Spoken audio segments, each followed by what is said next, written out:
Friends, स्वागत है आप सभी का जे सुजन एकेडमी पर। तो आइए आज CG high court junior judicial परीक्षा के क्लास को आगे बढ़ाते हुए आज हम देखेंगे। ये हमारा क्लास होगा 3rd नंबर का और इससे पहले भी बहुत सारे question paper previous year solve करा दिए गए जो व्यापम द्वारा पूछा गया है। चलिए दोस्तों, हम जो है आज की स्टूडियो में देखेंगे सामान्य हिंदी, और ये सामान्य हिंदी बहुत इंपॉर्टेंट है आपके चयन के लिए। ये एक एक नंबर भी मायने रखता है। तो हिंदी किस तरह से पूछा जाता है, हालांकि सरल लगता है लेकिन जरूर देखें आप लोग, क्योंकि ये सहायक ग्रेड 3 एग्जाम में पूछा गया है कंप्यूटर ऑपरेटर। पहले यही था, अब जो है जूनियर जुडिशियल, तो इस एग्जाम में पूछा गया ये क्वेश्चन पेपर है आपके सीजी व्यापम द्वारा। तो ये क्वेश्चन हम देखेंगे और जल्द ही ये सारे क्वेश्चन जो है हम सॉल्व करेंगे, और कैसे तैयारी करें वो सारी चीज पता चलेगा कि कैसे क्वेश्चन पूछा जाता है। तो ये लगातार क्लास 3rd है हमारा। प्ले लिस्ट बना दी है सीजी हाईकोर्ट भर्ती परीक्षा 2025, उसमें जाकर के पूर्व वीडियो भी डाला है, उसको भी देख ले। कुछ लोग सिलेबस नहीं देखें, सिलेबस के अलग से वीडियो बना दिए, उसको भी जरूर जाकर देखें। टेलीग्राम अगर ज्वाइन नहीं किए हैं तो डिस्क्रिप्शन के नीचे मैं टेलीग्राम का लिंक दे दिया हूँ, आप जरूर ज्वाइन करेंगे, क्योंकि उसमें करंट अफेयर और बहुत सारी जानकारी आपको मिलेगा। पीडीएफ भी आप वहीं से प्राप्त कर सकेंगे। तो आइए स्टार्ट करते हैं, और चैनल में फर्स्ट बार जुड़े हैं तो सब्सक्राइब करके बेल आइकन में ऑल जरूर सेलेक्ट कर लें। तो पहला क्वेश्चन स्टार्ट करते हैं, जल्दी से स्टार्ट करेंगे। सामान्य हिंदी है और ये बहुत इंपॉर्टेंट है। देखिए फर्स्ट है देशज शब्द है, ठीक है, 141। तो देखिए दमड़ी, गाड़ी, चश्मा और किताब, ऐसा लगता है कि पढ़ने से सभी देशज शब्द है। देशज शब्द कौन सा है? तो दमड़ी जो है देशज शब्द है, ध्यान रखिएगा, ठीक है। ए जो है राइट आंसर होगा। तो देखिए हिंदी जो है सरल लगता है, लेकिन जब क्वेश्चन करते हैं तब बड़ा दिक्कत होता है, इसलिए ज्यादा से ज्यादा प्रैक्टिस करिए। प्रीवियस ईयर क्वेश्चन जैसे मैं सॉल्व करा रहा हूँ वो सारे क्वेश्चन आप किया करें। अगर पहले वाला नहीं देखे हैं तो देख लीजिएगा, प्ले लिस्ट में बहुत सारे वीडियो डल चुके हैं। लिंग किसे कहते हैं? तो देखिए लिंग किसे कहते हैं 142 का, तो संज्ञा के जिस रूप से पुरुष या स्त्री जाति का बोध होता है उसे लिंग कहते हैं। तो बिल्कुल 142 का ए जो है राइट आंसर होगा। अगला क्वेश्चन है अतिथि शब्द का शुद्ध रूप है। अब देखिए मतलब शुद्ध रूप भी पूछा जाता है हिंदी में, तो ये भी आपको करना है इस सेक्शन से। तो देखिए आतिथ्य, अतिथि, अतिथि, ये तीनों गलत है। अतिथि, अतिथि मतलब जो है ती और थी में छोटी ई ही रहेगा, तो 143 का डी जो है राइट आंसर हो जाएगा, ठीक है। तो इस तरह से आपको सही शब्द का शुद्ध रूप का चयन करना है। अगला है हे राम, यह क्या हो गया? वाक्य का शुद्ध रूप है। तो देखिए 144 का, तो हे राम यह क्या हो गया, ए ही इसका राइट आंसर होगा, ओके। 144। चलिए अब देखते हैं 145 नंबर क्वेश्चन। मैंने दर्शन कर लिया वाक्य का शुद्ध रूप है। तो देखिए मैंने दर्शन कर लिया का शुद्ध रूप क्या होगा? मैंने दर्शन किया नहीं होगा, मैंने दर्शन करा ये भी नहीं होगा, मैंने दर्शन भरपूर किया ये भी नहीं होगा, मैंने दर्शन कर लिए ये शुद्ध रूप होगा। तो देखिए शुद्ध आंसर छाटने में कितना समय लगता है, यहाँ सिंपल लगता है, लेकिन आपको इसी तरह से जो है तैयारी करनी है, क्योंकि आजकल हिंदी में थोड़ा सा जटिल पूछा जा रहा है। एकदम सिंपल तो नहीं कहा जा सकता, लेकिन थोड़ा मेहनत करना होगा। चलिए घंटी बजने से पहले ही अभिजीत सभी उत्तर लिख चुका था। वाक्य में रेखांकित अंश, ये जो रेखांकित किया गया है चुका, लिख चुका, अंश में खाली स्थान क्रिया का प्रयोग हुआ है, संयुक्त क्रिया। देखिए 146, ठीक है, तो क्या होगा? ये 146 का संयुक्त क्रिया का प्रयोग किया गया है। 146 का आंसर होगा ए। 147 अक्ल चरने जाना। अब देखिए मुहावरा भी पूछा जाता है, तो अक्ल चरने जाना, थोड़ा ध्यान से सोचिए, स्वार्थी होना नहीं होगा, बुद्धि भ्रष्ट होना भी नहीं होगा, बुद्धि गायब होना, ठीक है। 147 का सी जो है राइट आंसर है। 148 का देखते हैं, निम्नलिखित में से कौन सा शब्द क्रिया शब्द है? अब देखिए क्रिया शब्द पूछ रहा है, तो हाथ ये क्रिया नहीं है, लिखना क्रिया है, सीधा सीधा। पतंग तोता ये कोई क्रिया नहीं है, क्रिया किससे हो रहा है? लिखना। तो 148 का बी जो है राइट आंसर है। पुनरुक्ति सूचक चिन्ह है, तो पुनरुक्ति सूचक चिन्ह कौन सा है जी? ये वाला, ए वाला जो दिया है, ये क्या है? ये वाला जो दिख रहा है ऊपर में इन्वर्टेड कामा जैसे, ये क्या है? पुनरुक्ति चिन्ह है। समझ में आ गई बातें?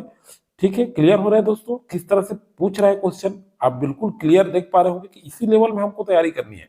तो 149 का ए जो है राइट आंसर होगा। अगला है भारत रत्न शब्द के समस्त पद का सही समासिक विग्रह होगा। तो देखिए 150 का भारत का रत्न बिल्कुल सही, 150 का ए। 151 का रचना के आधार पर वाक्य के कितने भेद हैं? तो रचना के आधार पर वाक्य के 3 भेद हैं, ठीक है। 151 का ए जो है राइट आंसर होगा। क्लियर है? इसी तरह से हमें तैयारी करनी है, इसलिए मैं प्रीवियस ईयर क्वेश्चन पेपर जो सीधा सीधे व्यापक में पूछा गया है वही क्वेश्चन आपको करा रहा हूं। यहां देखिए, यह काम कोई ना कोई अवश्य करेगा, वाक्य में कौन सा सर्वनाम का प्रयोग हुआ है? 152। तो इसमें देखिए वाक्य में यह काम कोई ना कोई करेगा कह रहा है, संबंधवाचक तो है नहीं यहाँ पे। दूसरी बात है, निश्चयवाचक तो बिल्कुल नहीं, प्रश्नवाचक तो है ही नहीं है, अनिश्चय है क्योंकि कोई ना कोई कह रहा है, मतलब कौन करेगा उसका कोई निश्चय नहीं है। तो इसलिए 152 का डी जो है राइट आंसर होगा।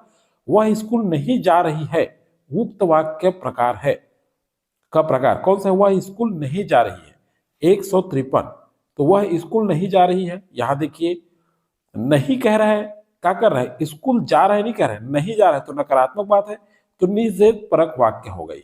153 का बी सही आंसर होगा। 154, अयादि स्वर संधि निम्न में से कौन से शब्द में से है?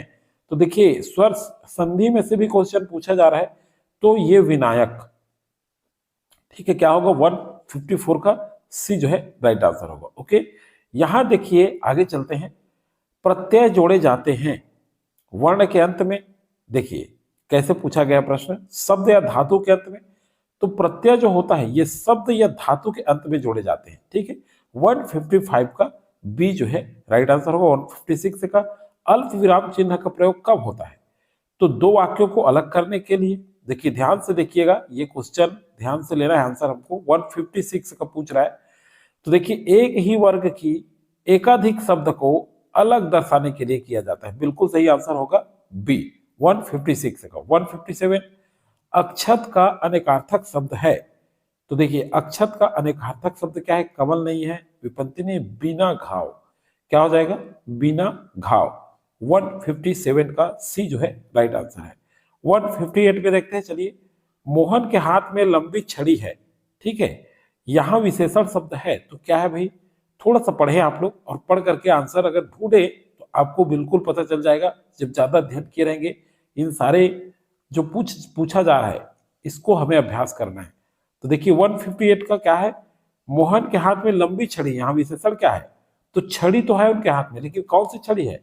मोटी छड़ी, काली छड़ी, ये क्या करता है? ये विशेषण है, तो सी जो है राइट आंसर होगा। 158 का सी, ठीक है। अगला है शब्द महात्मा का समास विग्रह महान आत्मा है, जिसकी करने से यह समास होगा। 159, तो ये कर्मधारय समास होगा, ठीक है। महात्मा कर्मधारय समास। हंस पद चिन्ह का निशान है 160 का, तो ये बी जो है सही आंसर होगा इसका। अगला है परीक्षार्थियों ने प्रश्नों को अच्छे से हल किए होंगे में भूतकाल क्या है? अब देखिए कैसे क्वेश्चन पूछा गया है। इसमें भूतकाल क्या है पूछ रहा है, तो देखिए इसमें क्या है? अपूर्ण भूतकाल नहीं है, प्रश्नों को अच्छे से हल किए होंगे लोग पूछ रहा है। आसन्न भूतकाल भी नहीं, संदिग्ध है, अच्छे से प्रश्नों को अच्छे से हल किए होंगे कह रहा है, मतलब संदिग्ध है।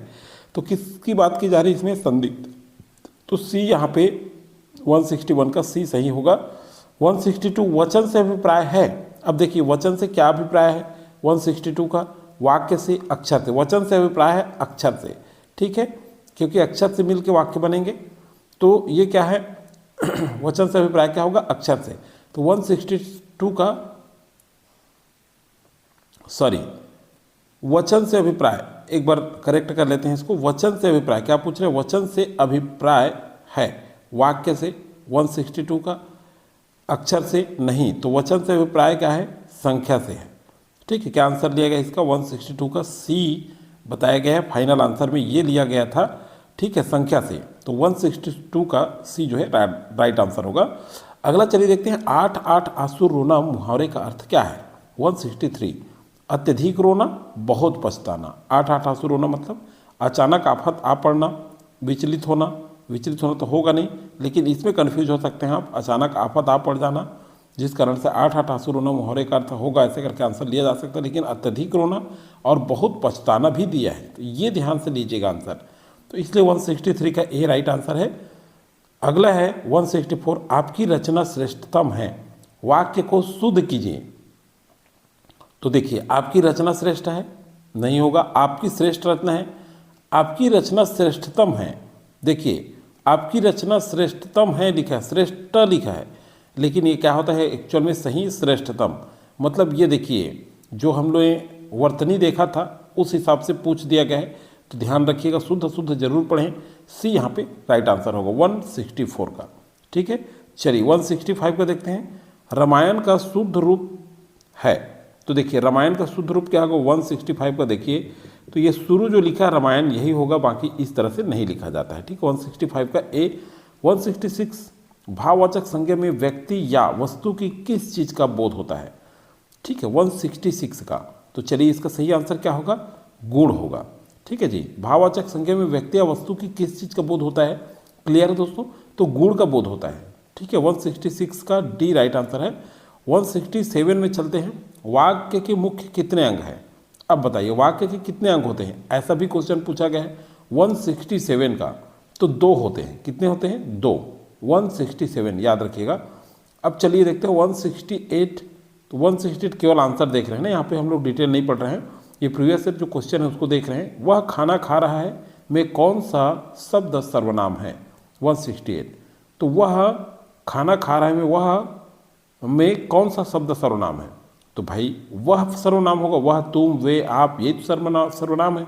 168 का सी जो है राइट आंसर हो जाएगा। ओके, अगला है पंकज का समानार्थक शब्द क्या है, पंकज का 169 पंकज। अब देखिए क्या है, जलज, क्या होगा, जलज होगा। 169 का बी राइट आंसर है। स्वर किसे कहते हैं, ये भी क्वेश्चन पूछा गया है, तो देखिए स्वर किसे कहते हैं, स्वर वर्णों के मेल को नहीं, स्वर व्यंजन मेल को नहीं, व्यंजन इसमें से कोई नहीं होगा। ठीक है, 170 का कोई भी आंसर नहीं होगा। तो देखिए आज हमने हिंदी को अच्छे से किया है, जो व्यापम द्वारा ये पूछा गया क्वेश्चन पेपर है, फिर से बता दूं मैं, और ये बहुत इंपॉर्टेंट होता है क्योंकि प्रीवियस ईयर क्वेश्चन कभी भी आप देखेंगे सॉल्व जरूर करते हैं, चाहे किसी भी बुक में देखें आप, 5 साल 6 साल का प्रीवियस ईयर क्वेश्चन रहता है, तो ये प्रीवियस ईयर जरूर करें। इसके हिसाब से आपको तैयारी कैसे करनी है वो पता चलेगा, कुछ क्वेश्चन रिपीटेड भी हो सकते हैं और इस लेवल में आपको तैयारी करनी है। आगे मैं दोस्तों मैथ्स भी हल करा दूंगा, कमेंट करके आप लोग जरूर बताया करें अगर मैथ्स का क्लास चाहिए, तो इसी एग्जाम में पूछा गया है, व्यापम में ही पूछा गया है, वो क्वेश्चन पेपर ही मैं आपको सॉल्व करके बता दूंगा मैथ्स से कैसे पूछा जाता है, क्योंकि आपके सिलेबस में मैथ्स भी है। ये वीडियो अधिक से अधिक लोगों को आप लोग शेयर करें, लाइक जरूर करें, अच्छा लगे तो लाइक करके प्रमोट भी करें। चलिए अगला क्वेश्चन है आपका, भगवद गीता का शुद्ध रूप कहते हैं 171, तो देखिए भगवद गीता ये शुद्ध लिखा हुआ है, सी राइट आंसर है। चलिए 172 का देखते हैं, नारीत्व में कौन सी संज्ञा है, नारीत्व 172, तो नारीत्व में भाववाचक संज्ञा है। ठीक है, कर्मधारय समास है, तो देखिए तिराहा दिगंबर 173, तो सही आंसर हो जाएगा मधुमक्खी में। ठीक है, कर्मधारय समास पूछ रहे हैं ना, थोड़ा सा अवयवी और कर्मधारय में अंतर करना थोड़ा सा डिफिकल्ट होता है, तो अच्छे से इसको अध्ययन कर लीजिएगा आप लोग। 173 का सी, देखिए समास से ज़्यादा क्वेश्चन पूछा गया है, समास संधि भी करना है आपको। अगम का विलोम शब्द है, तो अगम का विलोम शब्द क्या होगा, 174 का सुगम होगा। ठीक है, अगला है ऐसी शब्दांश जो किसी शब्द से जुड़कर नया सार्थक शब्द बनाते हैं, 175 का, तो क्या है, पहले जुड़कर, सी जो है राइट आंसर हो जाएगा। ठीक है, अगला देखिए, सुबह सुबह हुई और वहाँ चहल पहल शुरू हो गई, वाक्य में भेद क्या है, ये पूछ रहा है 176 का, तो यहाँ देखिए संयुक्त वाक्य है इसमें। अगला है अटका बनिया दे उधार, लोकोक्ति का क्या अर्थ है, देखिए लोकोक्ति भी पूछा जा रहा है, बड़ा अच्छा लगता है पढ़ के लोकोक्ति। तो देखिए इसका मतलब क्या है, अटका बनिया दे उधार, मतलब गरज आ पड़े तो व्यक्ति सब कुछ मान जाता है। ठीक है, डी इसका सही आंसर होगा। अगला है विस्मयादि बोधक चिन्ह का प्रयोग हुआ है 178, तो देखिए विस्मयादि बोधक, क्या सीता गीता दोनों बहनें, ये तो बिल्कुल नहीं है, प्रश्नवाचक है। बालक स्कूल जाता है, ये भी नहीं है। अरे बाप रे यह क्या हो गया, इसमें विस्मय आदि बोधक, देखिए पढ़ने से ही समझ में आ रहा है, क्योंकि विस्मय आदि बोधक ऐसे ये चिन्ह भी लगा हुआ है, देख रहे हैं आप, तो अरे बाप रे यह क्या हो गया, ऐसा पढ़ते हैं। 178 आप सभी जानते हैं, सी ऐसे कुछ आंसर होंगे जिसको आप स्वयं ले भी सकते हैं। वहाँ पे व्यंजन वर्ण कौन कौन सा है, देखिए ये भी पूछा जाता है, तो व्यंजन वर्ण भी आपको देखना है। 179, तो देखिए क ख च छ, ये व्यंजन वर्ण है ना, ये तो स्वर में आ जाएगा, आ ई, तो बी जो है राइट आंसर होगा 179 का। 180 का डॉक्टर में कौन सा शब्द है, डॉक्टर में, अब देखिए डॉक्टर में देशज है, नहीं विदेशी है ये। ठीक है, डॉक्टर, तो 180 का बी जो है राइट आंसर होगा। चलिए अब हम देखेंगे सामान्य अंग्रेजी भी है। अगर इसको भी आप चाहते हैं कि सॉल्व करके देखें तो इसको अगले क्लास में देख सकते हैं। आप कमेंट करके बताएं कि मैथ से कभी चाहिए तो मैथ से इंग्लिश क्लास जरूर लिखें। आपके लिए ये प्रीवियस ईयर क्वेश्चन जरूर बताया जाएगा और इसी तरह से कंटिन्यू जितने भी ईयर में क्वेश्चन पूछा गया है सीजी व्यापम को, उस सारे क्वेश्चन मैं आपको करा दूंगा ताकि आपको एग्जाम तैयारी करने में सरलता हो। तो चलिए दोस्तों आज